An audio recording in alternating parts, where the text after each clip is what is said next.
오늘 함께 나눌 말씀 창세기 19장 23절에서 29절 말씀입니다. 창세기 19장 23절에서 29절 말씀입니다.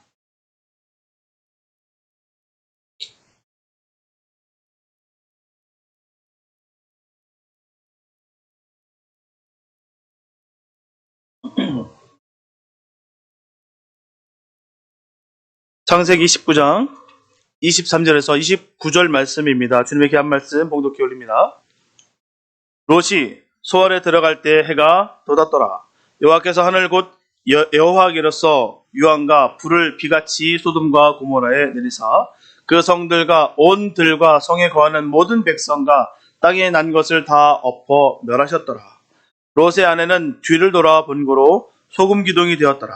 아브라함이 그 아침에 일찍이 일어나 여호와 앞에 섰던 곳에 이르러 소돔과 고모라와 그 온 들을 향하여 눈을 들어 연기가 옹기점 연기같이 치밀함을 보았더라.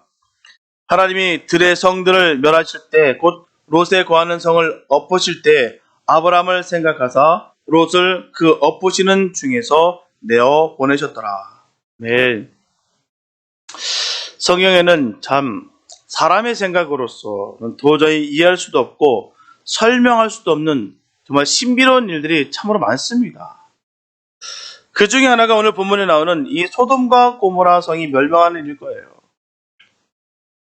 이 사건은 기독교인이 아닐지라도 많은 사람들이 압니다. 너무나 유명한 사건이에요. 소돔과 고모라 성에 사는 사람들이 죄악이 관영함으로 말미암아 하나님께서 하늘로부터 유황과 불을 비같이 내려서 완전히 멸망시키셨어요. 사람들은 참 이해하기 어렵죠. 죄악이 넘친다고 해서 어떻게 그런 일들이 있어질까? 어떻게 죄가 있다고 해서 도시 자체가 완전히 그렇게 불타 없어졌을까?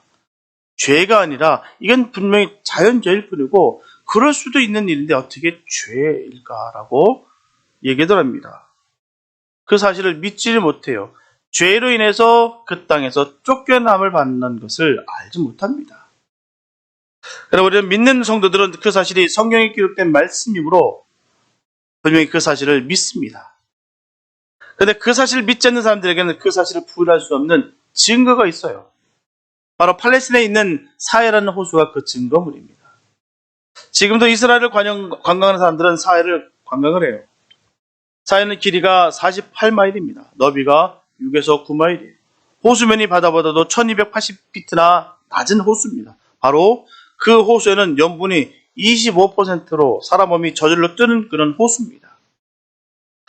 그래서 그 호수는 염분이 너무나도 짙고 너무나도 많아서 물고기나 생물이 전혀 서식하지 못합니다. 살아갈 수 없는 그런 죽은 바다라고 전하고 있어요. 고고학자들은 사해가 성경에 기록된 대로 소돔과 고모라 성이 멸망함으로 생긴 호수라는 것을 과학적으로 증명하고 있어요. 특히 그 호수가 있는 소금 바위는 롯의 아내가 뒤를 돌아보다가 소금 기둥이 된 그 바위라고 관광 안내자들은 설명하고 있습니다. 소돔과 고모라 성이 멸망하던 날 구원함을 받은 롯과 심판을 받아 소금 기둥이 된 롯의 처를 생각하면 많은 것을 우리가 생각하게 됩니다. 성경을 통해서 알 수 있듯이 롯은 아브라함의 조카입니다. 아브라함이 어디를 가든지 언제나 동행했다는 것을 우리는 알고 있습니다. 분명하게 롯은 아브라함과 같이 갈대아 우르를 떠나서 가나안 땅에 들어갔고요. 애굽을 또한 충년을 통해서 애굽을 갔다가 또한 다시 삼촌과 함께 돌아오게 됩니다. 이 모든 일정을 하나하나 함께 했던 사람들이에요. 갈대우르에서 가나안 땅으로, 애굽에서 다시 가나안 땅으로 모든 일정 가운데 함께 이렇게 동행했습니다. 그러던 롯이 독자적으로 행동을 한 것은 애굽에서 돌아온 후 땅은 비좁고 이제 재산은 많아 서로 갈라지게 되었을 때 자진해서 소돔으로 내려갑니다. 하지만 롯이 소돔으로 내려가는 것을 일반적으로 좋게 보질 않아요. 그 이유는 그렇게 잘 돌봐준 그 삼촌 아브라함을 두고서 자기 먼저 자기 좋은 대로 지역을 선택했다라는 것입니다. 그리고 눈에 보이지 않는 축복보다 눈에 보이는 물질 세계를 더 중요시했다는 것입니다. 그건 소돔과 고모라의 멸망을 예기치 못하고 멸망의 그 불 속으로 뛰어들어간 사실 때문이에요. 그러나 롯의 판단을 아브라함과 비교할 때 잘못됐다고 할 수 있겠으나 롯 한 사람 자신의 그 판단과 그 거취를 두고 볼 때는 누구라도 그렇게 할 것이다 라는 것입니다. 공감을 갖게 될 거예요. 사실 삼촌과의 의리도 중요하지만 자기 살 조치를 취한 거 입장에서 볼 때는 척박한 땅보다는 옥토를 삶의 터전으로 선택했다고 해서 그걸 죄로 여길 수는 없다는 것이죠. 소돔은 롯 자신이 선택하고 결정한 땅이었습니다. 그로 인하여 롯은 소돔으로 옮겨간 후에 자식도 낳고 재물도 모으고 그런 대로 잘 먹고 잘 살았어요. 기반도 잘 닦고 거기에서 잘 살아왔습니다. 분명히 소돔 땅에 별다른 일이 났더라면 롯의 판단이나 처세에 허물될 일이 없습니다. 이를테면 편의시설과 또 경제활동이 용이한 대도시에 자리 잡고 사는 것이 잘못이라 볼 수는 없다는 것이죠. 굳이 저 시골 아무도 없는 사람도 없는 그곳에서 살아가는 것이 선하다고만 볼 수 있는 것이 아닙니다. 그렇다고 해서 대도시 사는 사람들 모두 다 범죄자로 볼 수 있는 것도 아니다는 것이죠. 하지만 불행히도 소돔성이 멸망의 불바다가 됨에 따라서 롯의 부족과 과실이 드러나게 되었다는 거예요. 그래서 우리는 함부로 롯의 과실이나 부족을 질책해서는 안 된다는 거예요. 사실 우리도 롯과 같은 입장에서 볼 때는 어떻게 생각할까요? 어떻게 선택하시겠습니까? 그 입장에 놓이게 된다면 어느 누구일지라도 조금 더 형편이 나은 곳, 기름진 곳, 내가 털을 닦아도 괜찮을 만한 곳, 그런 곳을 선택하는 것이 지혜로운 일이라 생각할 것입니다. 그 다음 먼저 롯은 소돔으로 내려가는데 어떤 생활을 했을까요?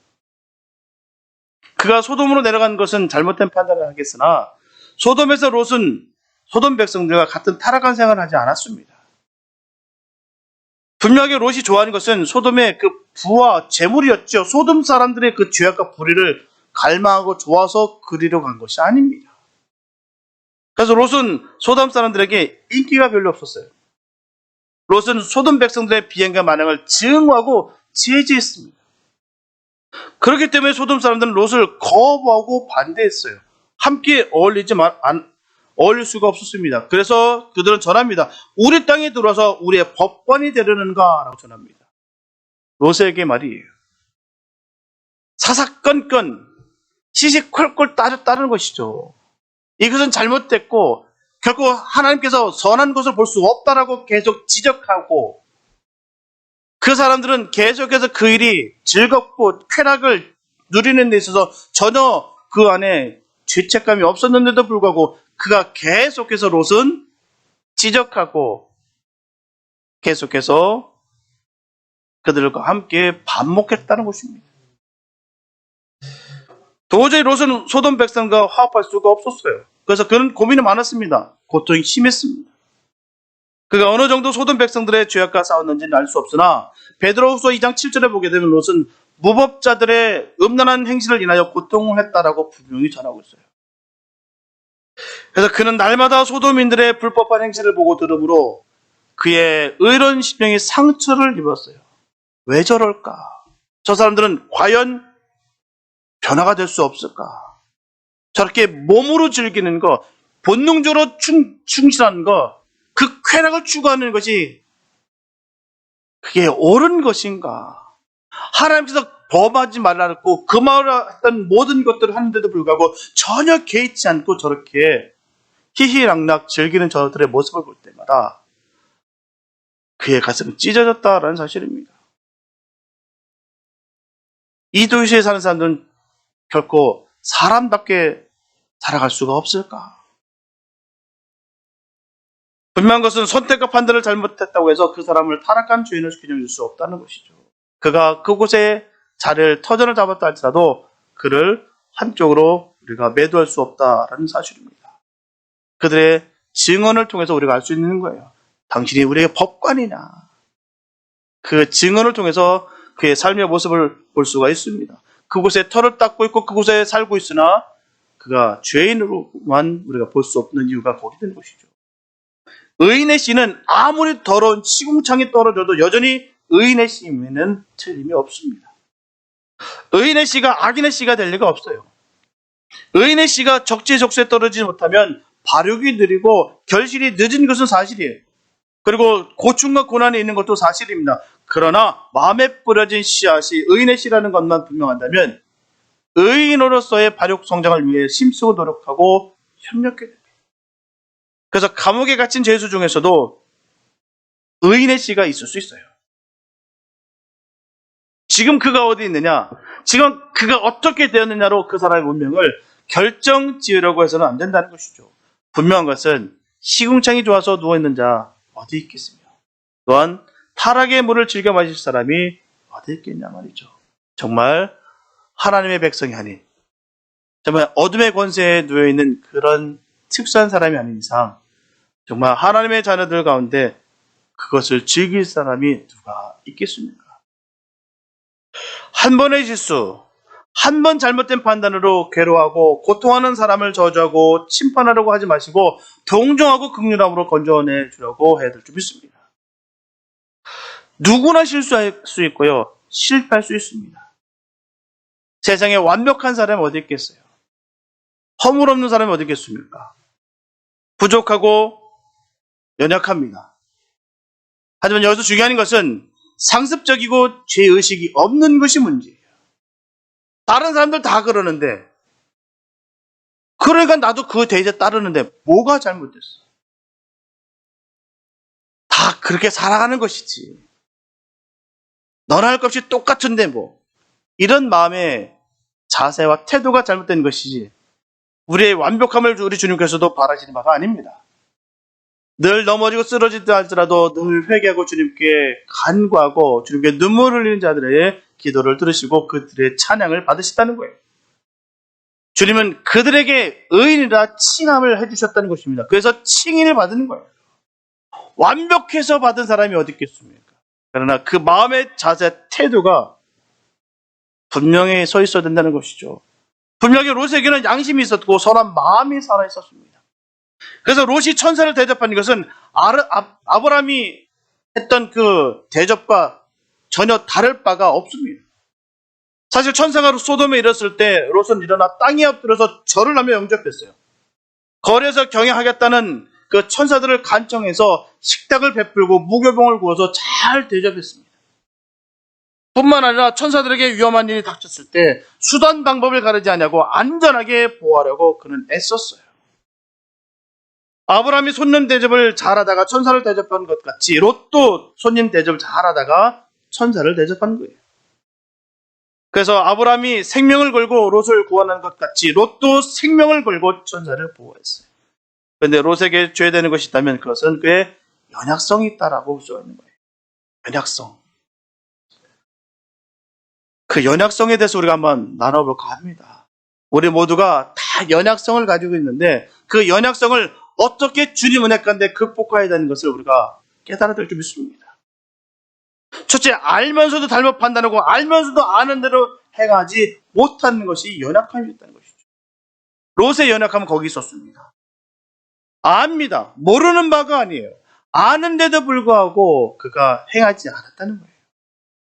손님을 천사같이 대접하고 손님을 보호하기 위해서 수단과 방법을 가르치지 않은 것까지는 분명하게 좋습니다. 그러나 우리가 이해할 수 없는 롯의 처사가 분명히 있어요. 그것은 그날 밤 소돔 사람들이 달려와서 롯의 집에 온 나그네를 상관하려 할 때, 동침하려 할 때 그 사람들을 보호하기 위해서 롯이 내게 남자를 갖가지 않은 두 딸이 있으니 너의 눈에 좋은 대로 하라 라고 내어준 것이에요.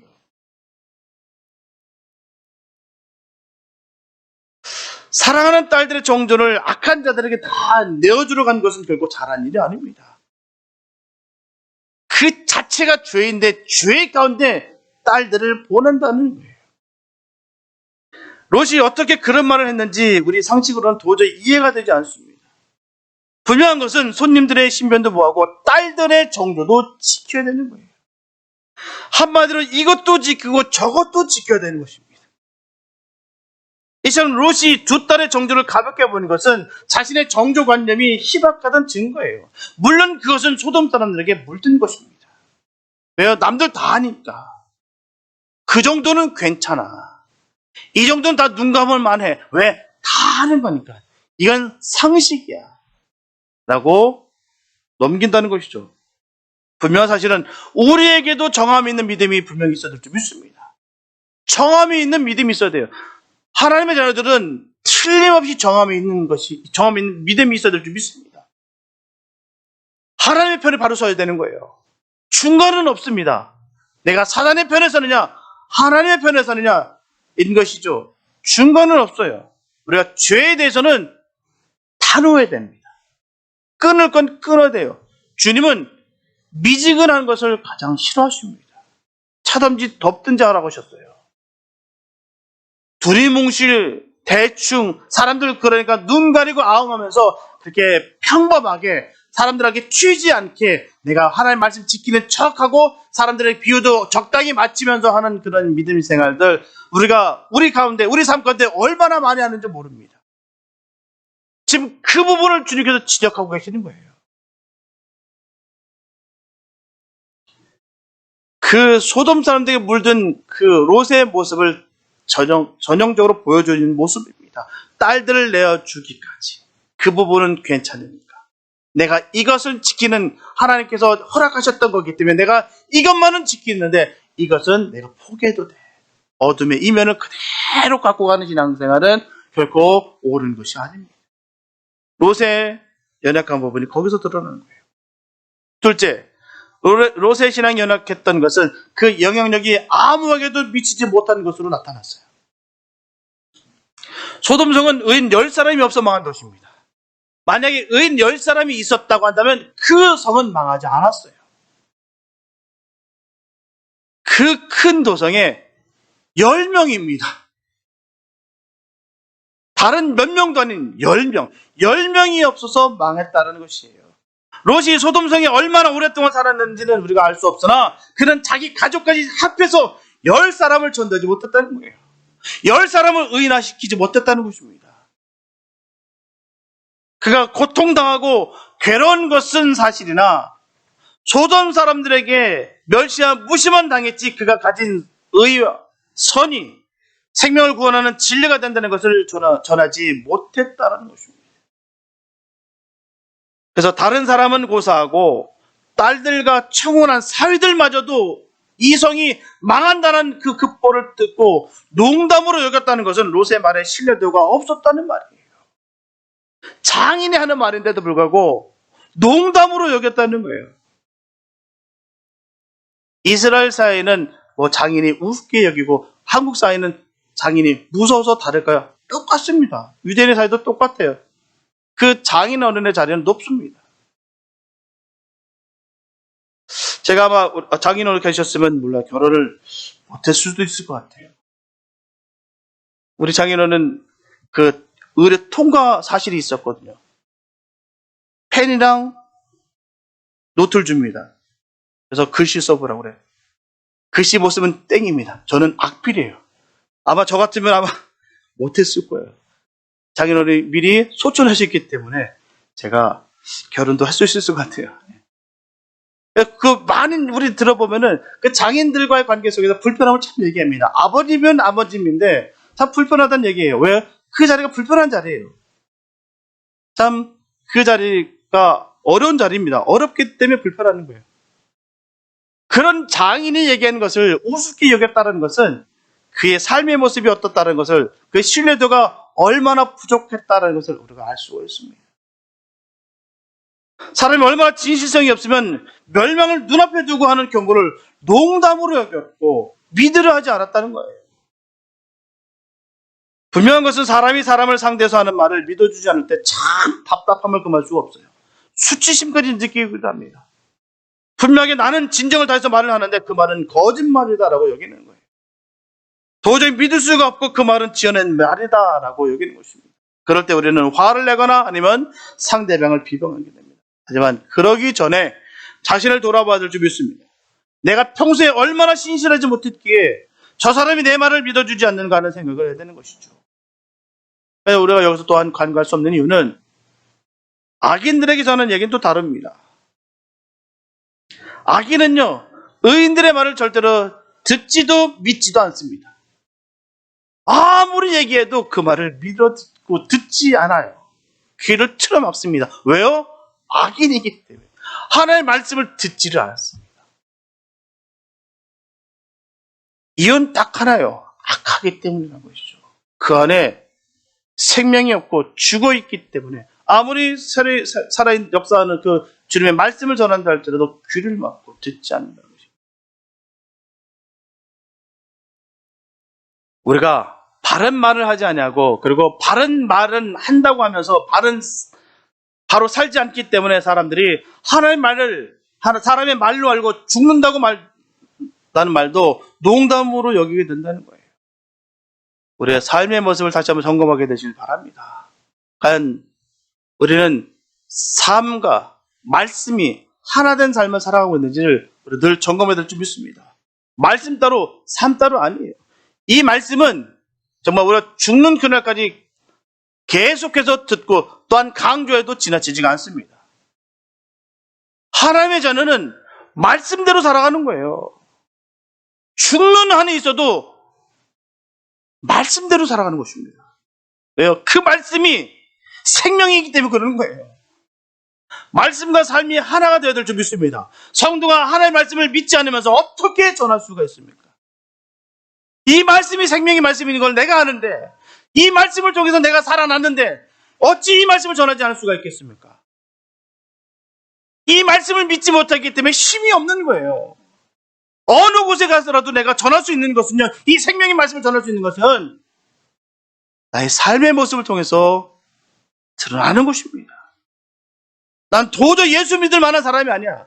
도저히 내가 변화될 만한 사람이 아니었는데도 불구하고 이 말씀으로 말미암아 주님의 은혜로 말미암아 내가 이렇게 변화되었다라고 삶 가운데 증거가 되어야 되는 것입니다. 이 말씀이 살아있는 말씀이에요.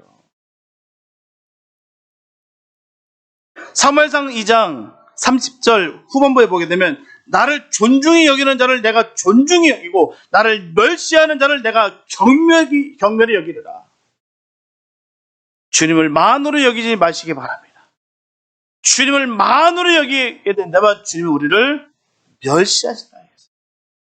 그러나 주님을 존중히 여기는 자, 주님의 그 말씀을 우리가 그대로 생명으로 받고 내 말로 우리에게 부딪혀서 그 말씀이 살아 역사하시는 말씀으로 인해서 우리가 변화가 될 때 우리 주님은 우리를 높이신다는 거예요. 주님 말씀을 생명처럼 지키시기 바랍니다. 우리가 주님 만나는 날까지 이것은 끝까지 이루어질 거예요. 주님의 말씀을 늘 생명처럼 여기게 되시길 축복합니다. 셋째, 롯의 신앙의 연약은 아내를 구원하지 못했어요. 신앙의 단위는 가족입니다. 그래서 가장은 그 가족의 신앙을 이끌어가야 돼요. 가족은 가장이 믿는 대로 믿고 가장이 이끄는 대로 따라가야 됩니다. 분명하게 가족은 가장의 신앙의 그늘 밑에 있어요. 그래서 가장의 믿음이 바른 믿음이어야 되는 것이죠. 너무나도 중요합니다. 분명하게 롯의 가족들은 롯이 가는 대로 가고 롯이 믿는 대로 믿었어요. 그래서 천사들은 롯에게 이렇게 전합니다. 소돔 성은 망한다. 너는 내 아내와 두 딸을 이끌어 내어라. 그러나 롯은 아내와 딸들을 이끌어내지 못했어요. 하늘에서 유황불이 떨어질 때 자신도 일어날 용기가 없었습니다. 그때 천사가 롯의 손과 아내의 손과 딸의 손을 잡아 성 밖으로 이끌어내었습니다.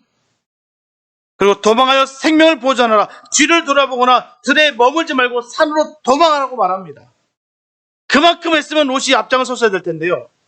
그는 여전히 주저앉고 딴전을 피웠습니다. 산까지 도망갈 수 없다라고 했어요. 천사들은 그것까지 들어줬어요. 그러면 소알까지라도 가라고 했어요. 롯이 소알에 들어갈 때 해가 돋았고요. 해 돋는 아침에 여호와께서 하늘로부터 유황과 불을 비같이 소돔과 고모라에 내려 부으셨습니다. 그래서 성과 들과 성 안에 거하는 모든 백성들이 다 엎어 매장됐습니다. 이 두렵고 무서운 심판의 순간 롯의 아내는 뒤를 돌아보다가 그만 소금 기둥이 됐어요. 롯과 롯의 아내, 딸들이 다 같이 소돔성을 도망쳐 왔으나 마지막 심판의 순간에는 한 사람 한 사람의 개별적으로 하나님 앞에 서야만 되는 거예요. 틀림이 없습니다. 그때 롯의 아내는 뒤를 돌아보지 말라는 하나님의 말씀에 순종하지 않은 거예요. 불신한 것입니다. 그는 천사의 말을 귀로 듣기는 들었으나 그 말이 진실이라는 것을 믿지 않았어요. 그리고 그는 그 불신앙으로 말미암아 소금 기둥이 됐습니다. 그래서 우리가 깨달아야 되는 것은 듣는 것과 깨닫는 것과 믿는 것이 일치가 되어야 되는 거예요. 분명하게 귀가 먹은 사람이 아니면 사람이 하는 말을 다 들을 수가 있습니다. 그리고 정신이 나간 사람이 아니라면 귀로 들은 말을 다 이해하고 깨닫게 됩니다. 그런데 그 말이 사실이요 진실이라는 거 믿는 것은 쉬운 일이 아니에요. 분명한 것은 믿음이 있어야 됩니다. 믿음의 눈이 띄어야 돼요. 믿음의 귀가 열려야 됩니다. 에베소서 1장 17절부터 19절에서 사도 바울은 에베소 교회 교인들에게 분명히 전합니다.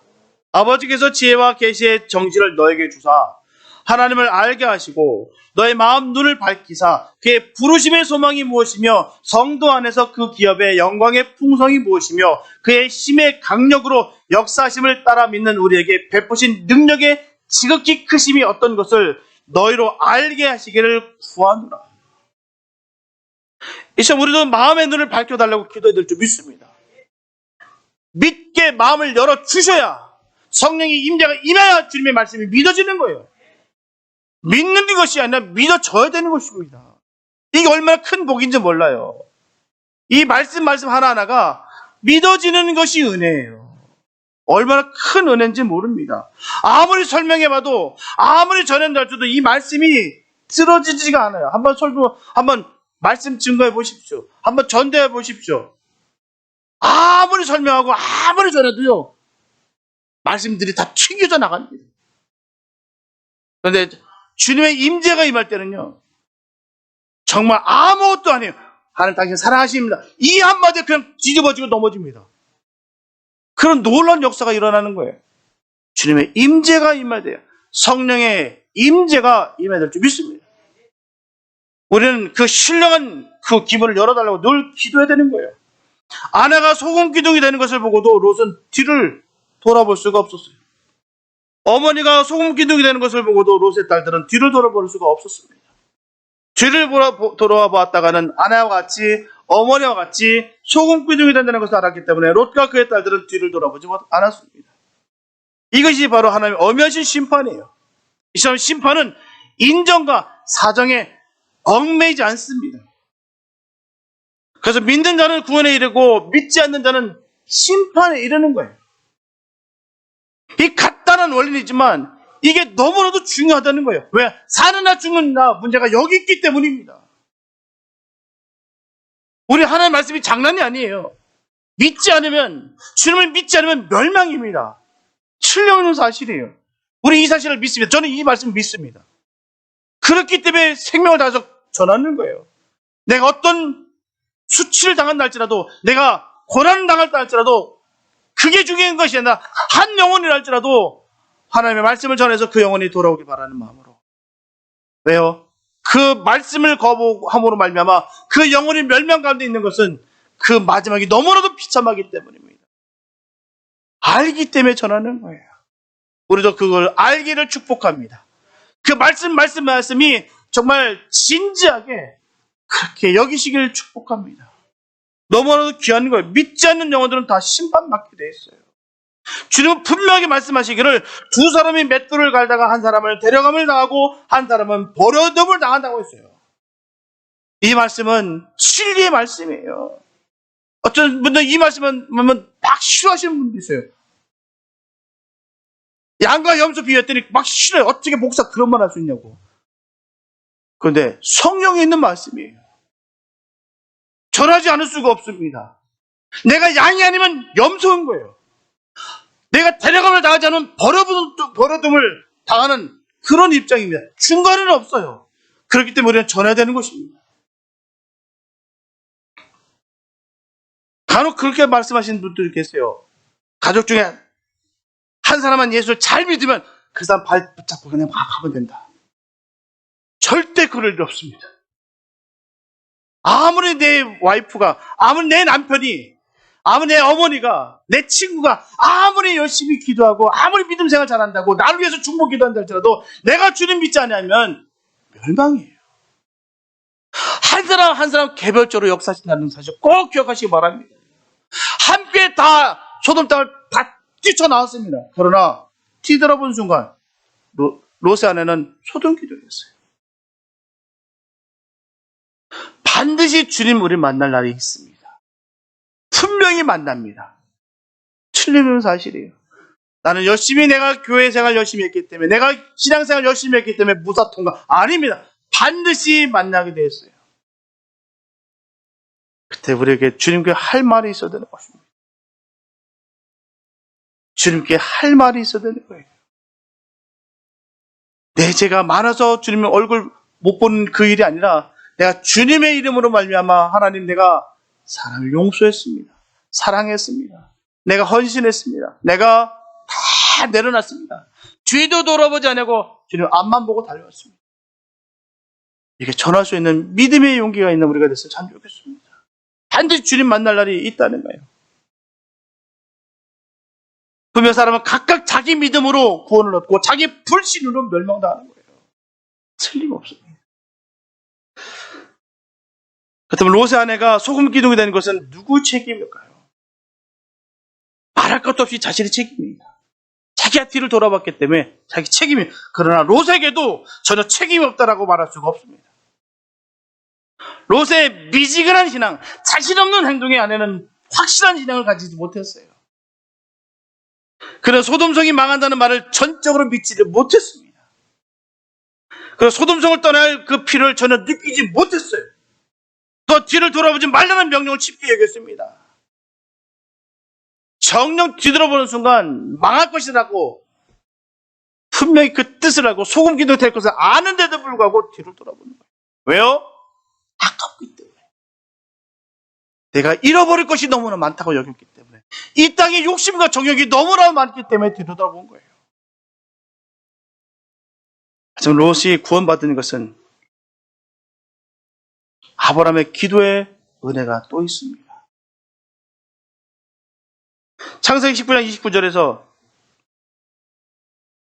보면 하나님이 들의 성들을 멸하실 때 곧 롯에 거하는 성을 엎드리실 때 아브라함을 생각하사 롯을 그 엎으시는 중에 내어 보내셨더라. 오늘 마지막 본문 말씀이에요. 하나님 성들을 다 멸하시는데 롯에 거하는 성을 엎으실 때 아브라함이 생각됐다는 거예요. 아브라함의 그 기도가 생각나셨다는 거예요. 이렇게 아브라함은 롯을 구원했으나 롯은 아내를 구원해 주지 못했어요. 롯은 아브라함처럼 아내를 위해 기도하지 못했다는 증거. 그래서 죽기는 아내가 죽었지만 비통은 롯에게 있었어요. 주치 없이 가슴이 터지는 비통을 느꼈을 것입니다. 분명하게 후회했을 거예요. 잘할 걸. 내가 확실히 내가 보여줄 걸. 내가 정말 왜 그때 못했나. 정말 더 진지하게 하나님의 말씀을 더 전했을 걸. 내 확신을 더 보여줘서 껄껄껄 하다가 끝나는 거예요. 우리의 삶의 모습 속에서 껄껄 하다가 망하는 분들이 얼마나 많은지 몰라요. 그때 비로소 롯은 소돔으로 내려가는 것이 잘못됐다는 것을 회개했을 것입니다. 그때 비로소 롯은 아내에게 재물보다는 신앙을, 이 세상보다는 저 세상에 소망을 둬야 한다는 것을 바로 가르치지 못한 것을 후회했을 거예요. 그러므로 뒤를 돌아보지 않는 훈련을 쌓아야 되는 거예요. 날마다 주님을 닮아가기를 애쓰고 힘쓰는 삶을 살아야 될 줄 믿습니다. 그래야 우리가 믿음 지킬 수 있어요. 대충 남들과 함께 그냥 그럭저럭 신앙, 믿음 다 떨어집니다. 우리가 평안할 때는 괜찮아요. 위기 상황 딱 되는 순간 그때서 비로소 그 진가가 드러나는 것입니다. 우리가 예를 들어 보면요. 특수 목적견들이 있어요. 보면 재난 구조하는 그런 개들이 있습니다. 그 개들은 정말 많은 훈련을 시킵니다. 그래서 옆에서 폭탄이 터져도 명령하면 그대로 튀어나갑니다. 땅이 막 흔들리고 하는 그런 상황 속에도 뛰어가요.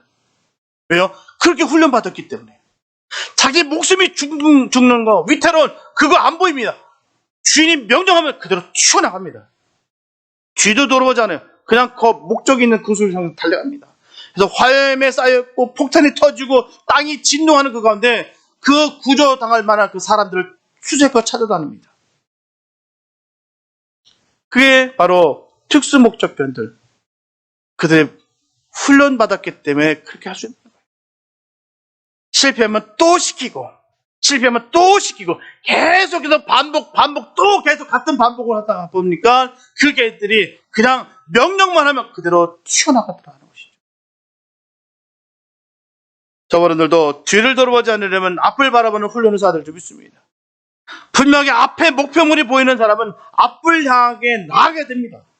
하지만 안타깝게도 앞에 목표물이 보이지 않는 사람은 앞에 목표를 선별하지 못해서 그냥 뒤를 돌아볼 수밖에 없다는 거예요. 사방을 두루두루 살필 수밖에 없다는 것입니다. 분명한 것은 믿음 있는 사람의 눈에는 앞에 있는 목표물이 보여요. 아브라함의 눈에는 약속의 땅이 보였습니다. 그리고 이삭의 눈에도 약속의 땅이 보였어요. 또한 야곱의 눈에도 약속의 땅이 보였습니다. 뿐만 아니라 믿음의 조상들은 앞만 보고 뒤를 돌아보지 않았어요. 우리도 앞만 바라보고 뒤를 돌아보지 말아야 될 줄 믿습니다. 뒤를 돌아보면 롯의 아내와 같이 되고 마는 거예요. 이 세상에 있는 것을 우리가 살아갈 때 주님께서 허락하시고 부어시고 인도하실 그 시선을 바라볼 수 있는 복된 은혜가 있기를 축복합니다. 우리는 주님을 바라보고 하는 거예요. 세상의 근심 걱정을 내가 다 끌어안고 살아가는 것이 아니라 주님께서 주시는 그 은혜를 누리면서 또한 주님께서 가라는 그곳을 가면서 행하라는 것을 행하면서 우리가 그렇게 믿음 지켜나가는 거예요. 우리가 반드시 주님을 신뢰하시고 믿으심으로 그 복된 길을 꼭 걷게 되시길 축복합니다. 뒤를 돌아보는 순간 망하게 돼 있어요. 세상의 것을, 정욕의 것을 우리가 보는 순간 우리는 물들게 돼 있고 거기에 젖게 돼 있고 거기에 사망의 권세가 임하게 된다는 사실입니다. 철저하게 끌어내시고 주님 바라보시면서 나아가게 되길 축복합니다. 방송 여러분, 세상 쾌락에 젖어 있는 사람은 반드시 뒤를 돌아보게 돼 있어요. 하나님 앞에 갈 날이 가까울수록 뒤를 돌아볼 것이 없도록 해야 될 줄 믿습니다. 하나님 앞에 갈 날이 가까울수록 앞만 열심히 바라보시길 바랍니다. 그리고 나만 앞을 바라볼 것이 아니라 아내도 부모도 자식도 앞을 바라보도록 훈련해야 되는 거예요. 우리가 앞으로 하늘나라 갈 때 롯은 만나볼 수 있어도 롯의 아내는 만나볼 수가 없어요. 우리가 하나님나라 갔을 때 꼭 만나봐야 할 사람을 만나보지 못한다면 그 슬픔은 너무나도 크다는 거예요. 내 사랑하는 사람이, 내 가장 소중한 그 사람이 천국에서 볼 수 없다는 것만큼 고통이 어디 있겠습니까? 꼭 만나야 될 사람이 그 나라, 그곳에 주님과 함께 영원의 왕로를 타고 있다는 모습을 생각할 때 너무너무 기쁘다는 것이죠. 정말 절 어릴 때부터 말씀으로 잘 키워준 저희 이모. 저는 항상 임종 예배 내가 집 내려갈 때마다 꼭 그 얘기를 합니다. 너무너무 보고 싶다. 너무너무 그립다고. 그러나 이 땅 가운데 내가 사명 다 하고 주님 만나는 그날 같이 만날 날 생각하면서 그래서 기쁨이 임한다라고 꼭 임종 예배 때마다 꼭 제가 빠지 않고 빼놓지 않고 하는 얘기예요. 그 와중에 우리 아버님도 이제 소천에서 천국에 계십니다.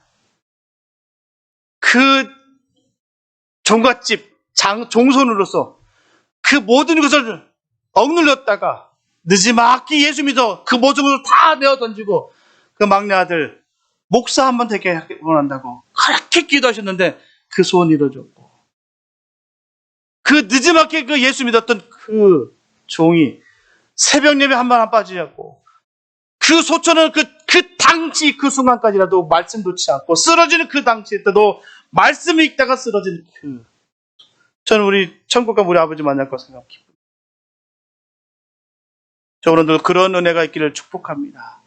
만날 날을 생각하시면서 오늘 이 땅 가운데 있는 고통과 고난들 아픔들 다 잊으시고 영원히 주님과 함께 그 왕노릇을 생각하시면서 기쁨이 회복되고 은혜가 회복되며 또한 우리의 사명 주신 것에 늘 기억하시면서 한 영혼이라도 또한 내가 가장 사랑하는 그 영혼들을 붙여주신 그 영혼들 꼭 붙잡아서 천국 백성 되는 역사가 우리 삶 가운데 이루어질 수 있게 해달라고 간절히 간구하는 우리가 됐으면 참 좋겠습니다. 그래서 우리 모두가 그곳에서 주님과 함께 영원히 살 날을 기억하는 누릴 수 있는 우리가 됐으면 참 좋겠습니다. 그래서 저 어른들은 천지가 무너지는 소리가 들린다 할지라도 앞만 바라보고 구원 얻는 성도들이 다 되시기를 예수님의 이름으로 축원합니다. 기도합니다. 사랑주님 감사합니다. 아버지, 우리가 앞만 보기를 원합니다. 주님만 바라보기 원합니다. 그런데 우리는 믿음이 약해서 자꾸 상황과 형편이 보이시네요. 하나님, 정말 우리가 믿음을 다시 한번 다잡게 하여 주셔서 하나님 어떤 상황 속에 있다 할지라도 기쁨으로 주님 이 상황과 형편을 넉넉히 이길 수 있도록 인도하여 주시옵소서. 앞만 바라보게 하여 주시옵시고 주의 크신 능력과 은혜만 우리 삶 가운데 그대로 이루어지게 도와주시며 선포할 때마다 하나님의 크신 은혜가 임하게 하여 주시옵소서. 주께서 주신 놀라신 그 사랑과 은혜 가운데 푹 젖게 하여 주셔서 이 세상에 잃어버릴 것이 없는 마음들, 정욕의 마음, 욕심의 마음을 다 끊어주시고 오직 주의 마음만 가득 채워 주시옵소서. 그로 인하여 주님 사랑을 들어보는 것이 아니라 오직 주님만 바라보며 달려갈 수 있는 믿음의 자녀들 되게 축복하여 주시옵소서. 주께서 함께 하심을 믿사옵고 우리 원하신 예수의 이름이 됐습니다.